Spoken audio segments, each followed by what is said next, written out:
கல்வித்துறை மட்டுமின்றி தமிழ் வளர்ச்சி மற்றும் ஆன்மீக வளர்ச்சியிலும் எஸ்ஆர்எம் தனது கவனத்தை செலுத்தி வருவதாக அக்கல்வி குழும நிறுவனர் பாரிவேந்தர் கூறியுள்ளார். எஸ்ஆர்எம்மின் தமிழ் பேராயம் மற்றும் அனைத்துலக சைவ சித்தாந்த ஆராய்ச்சி மையம் இணைந்து நடத்தும் 6வது அனைத்துலக சைவ சித்தாந்த மாநாடு வரும் மே மாதம் 3ஆம் தேதி முதல் 5ஆம் தேதி வரை காட்டாங்குளத்தூரில் உள்ள எஸ்ஆர்எம் பல்கலைக்கழக வளாகத்தில் நடைபெற இருக்கிறது. இதுகுறித்து சென்னை தியாகராய நகரில் செய்தியாளர்களை சந்தித்த எஸ்ஆர்எம் கல்வி குழும நிறுவனர் பாரிவேந்தர், தமிழ் பேராயம் மூலம் தமிழுக்கு சிறப்பு சேர்க்கும் விதமாக பல்வேறு முயற்சிகள் மேற்கொள்ளப்பட்டு வருவதாக தெரிவித்தார். எஸ்ஆர்எம் என்பது ஏதோ மருத்துவம் பொறியியல் மட்டுமல்ல, அது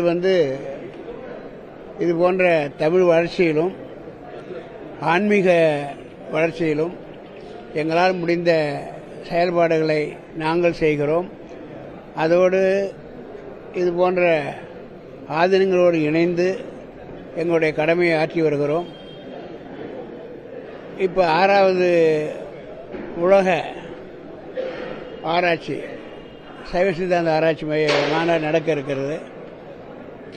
ஏற்கனவே எங்களுக்கு தருமபுரம் ஆலயத்தினுடைய தொடர்பு இருந்த காரணத்தினால் அவர்கள் எங்களை அணுகிய பொழுது நாங்கள் மகிழ்ச்சியோடு அதை ஏற்றுக்கொண்டோம்.